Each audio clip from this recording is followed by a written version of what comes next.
Alex, esse é mais um conteúdo para o Diálogos Urbanos, dando sequência nas nossas discussões, nos nossos diálogos econômicos. A gente vai tratar nesse vídeo aqui sobre a dívida pública, o que é a dívida pública, o que é o déficit primário, o que é o déficit nominal, a relação dívida-PIB, que sempre se discute aí no jornal e é pouco conceituado, né?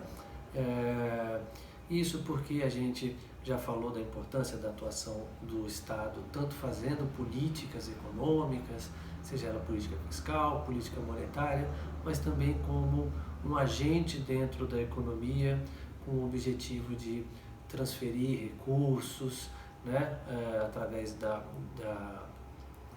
estrutura tributária, através das suas políticas públicas, das suas transferências de rendas e do fornecimento de serviços essenciais para a sociedade, como educação, saúde e segurança. Então, logo, o Estado ele é um agente importante para todo o desencadear da atividade econômica, tanto privada quanto do setor externo, porque ele também consegue fazer políticas para estimular o consumo das famílias, ele também consegue fazer políticas para estimular a ação das empresas, assim como é ele quem faz política monetária e política cambial, que vai influenciar as exportações, as importações e todo o setor externo da economia. Tendo noção desse arcabouço desenhado aqui, que é o que eu tentei apresentar para vocês, a gente vai discutir o seguinte: ora, mas o Brasil, por exemplo, é um país que tem que fazer ainda muitos serviços públicos. Por que o Estado simplesmente não gasta e não faz tudo isso, não é? Porque o Estado, para ele gastar, ele precisa cobrar impostos da sociedade, e se a sociedade, se a gente aumentar muito os impostos, aí o consumo vai reduzir, as empresas não conseguem produzir, vai aumentar os preços e vai gerar todo um descontrole naqueles outros objetivos da economia. Então ele tem que ter uma carga tributária aceitável, não é? E que na medida em que a atividade econômica vai crescendo, a arrecadação dele aumenta e aí sim ele consegue fornecer esses serviços. Qual que é o limite do gasto público? É o limite daquilo que ele arrecada, e caso ele supere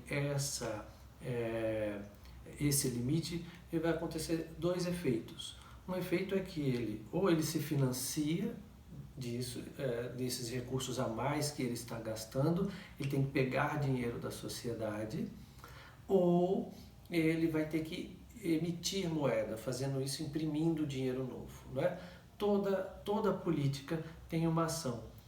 Em contexto de crise, em que o Estado quer fazer políticas de estímulo, ele pode lançar mão de políticas monetárias expansionistas, de política fiscal expansionista, mas eu vou trabalhar aqui com um conceito mais geral, sem tantas exceções para facilitar a nossa conversa, em cenários de normalidade. Digamos que a gente tem uma economia próxima do pleno emprego, a taxa de desemprego está baixa, os preços estão estáveis, né? O crescimento está ali sustentado, o governo está arrecadando da melhor forma possível, gastando da melhor forma possível, gerando um certo equilíbrio na qualidade do gasto público e gerando uma maior igualdade social. O Estado, ao longo desse tempo, ele acumulou uma dívida. Então, digamos que o PIB dessa economia seja de R$100 e através dos anos essa dívida do Estado é de R$80. Como que é essa dívida? Na prática, em algum momento, o Estado fez o quê? Ele foi nos cidadãos, seja ele através do Banco Central e dos bancos comerciais, mas quando você comprou um título, fez uma aplicação num fundo lá no seu banco, o que esse banco fez foi pegar o seu dinheiro e transferir para o Banco Central, que pagou um outro título, não é?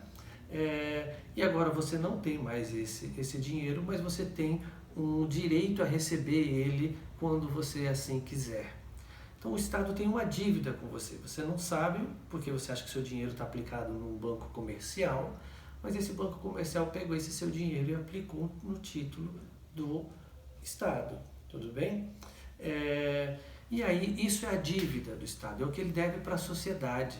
A dívida do Estado é uma dívida que ele tem com a sociedade do seu país. Tá?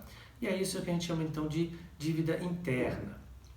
Esse Estado, porventura, pode também ter pego dinheiro emprestado do FMI, ele pode ter pego dinheiro emprestado do Clube de Paris, e aí ele tem uma dívida externa.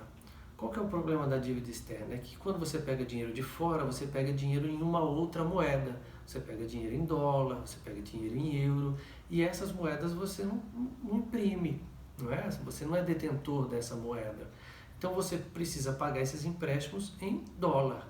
Então imagine que o dólar fique mais caro, não é? A nossa moeda se desvalorize. Aí a nossa dívida externa aumenta também. Tá?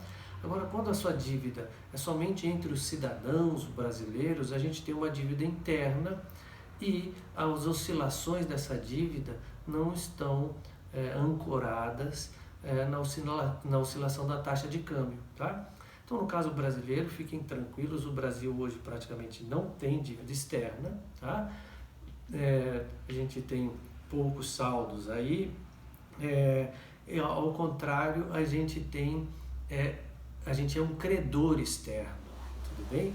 Por que a gente é um credor externo? Porque o Brasil hoje tem reservas internacionais, que é tudo aquilo que ele acumulou de moeda internacional, de dólar, de euro, de libra, e isso dá aproximadamente 350 bilhões de dólares. Então isso é um dinheiro do Estado brasileiro, é um dinheiro da sociedade brasileira, e que estão hoje depositados em cofres, por exemplo, do Tesouro Americano. Então, em tese, o Brasil ele é um credor internacional. Tá? É claro que internamente a gente tem uma dívida em torno de 79% do nosso PIB, 80% do nosso PIB, isso é como se fosse um PIB de 100, a gente tem uma dívida de 80, que é uma dívida que a gente tem com os cidadãos brasileiros. Tá? Então isso que é a dívida pública, o quanto que o Estado deve para a sociedade e como que ele faz isso. Se no final do ano ele precisa pagar essa dívida, ele pega dinheiro com a sociedade, com uma parte da sociedade, que empresta, que pega os seus recursos e empresta no banco, o Estado pega esse dinheiro e paga aquele outro agente para o qual ele devia. Então, na prática, o que ele fez? Ele trocou a dívida. Ele devia para o cidadão A, ele pega dinheiro emprestado com o cidadão B, paga o cidadão A e fica com a dívida com o cidadão B.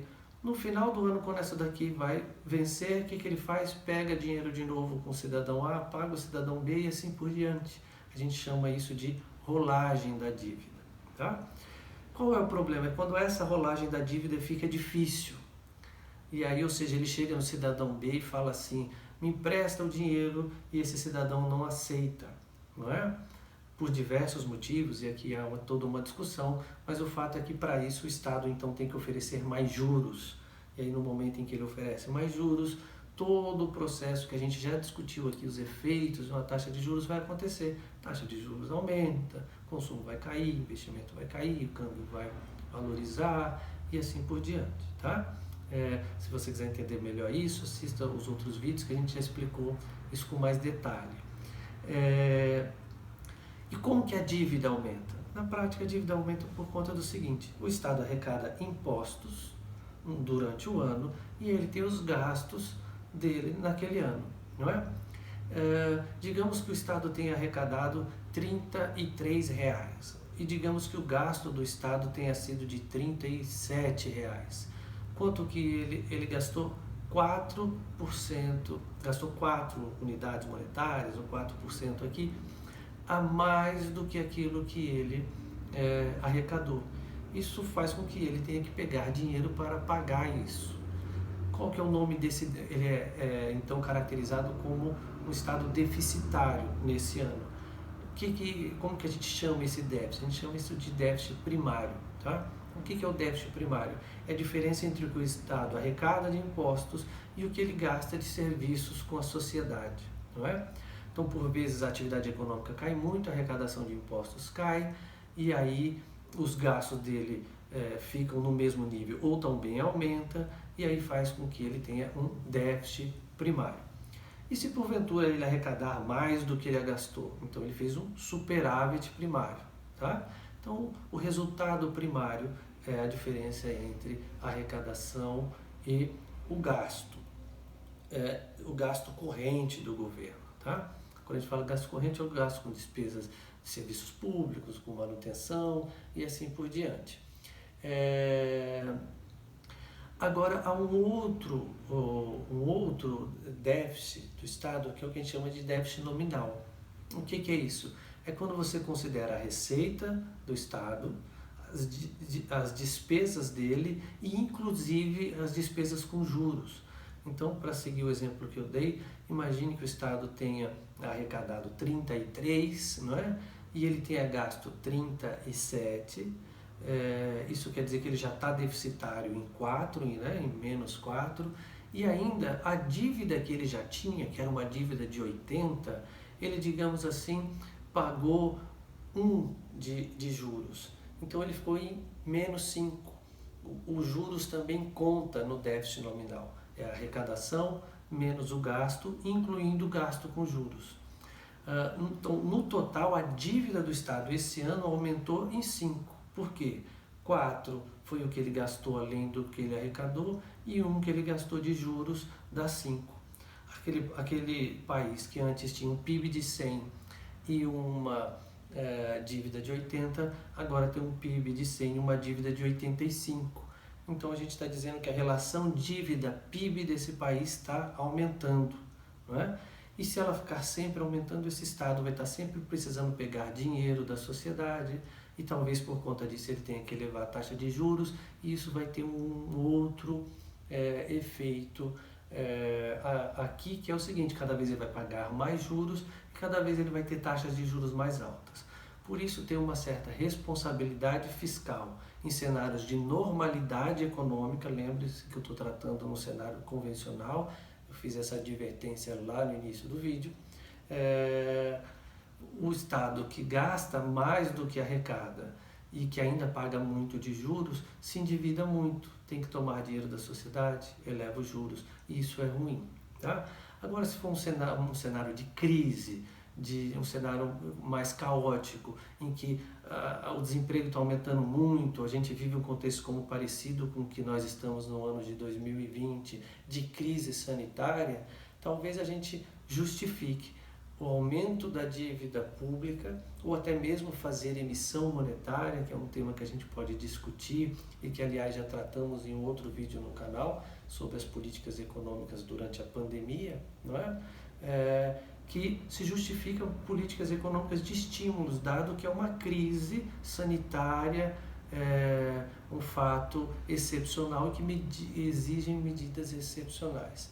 Mas dentro do mais constante, o ideal é que o Estado tenha um equilíbrio fiscal para não elevar tanto o endividamento público e, com isso, ele consiga utilizar bem dos seus recursos para fazer políticas públicas no sentido de promover o bem-estar social e não precisa elevar impostos e gerar uma distorção ou uma ineficiência econômica, tá? Bom, espero que vocês tenham compreendido esse assunto. Se curtiu o vídeo, por favor, compartilhe com demais familiares, inscreva-se no nosso canal. Se tiver alguma dúvida com relação a esse assunto, deixe ela no comentário e ao longo dos vídeos a gente vai discutindo outros assuntos e vamos juntos nesse trabalho. Sigamos!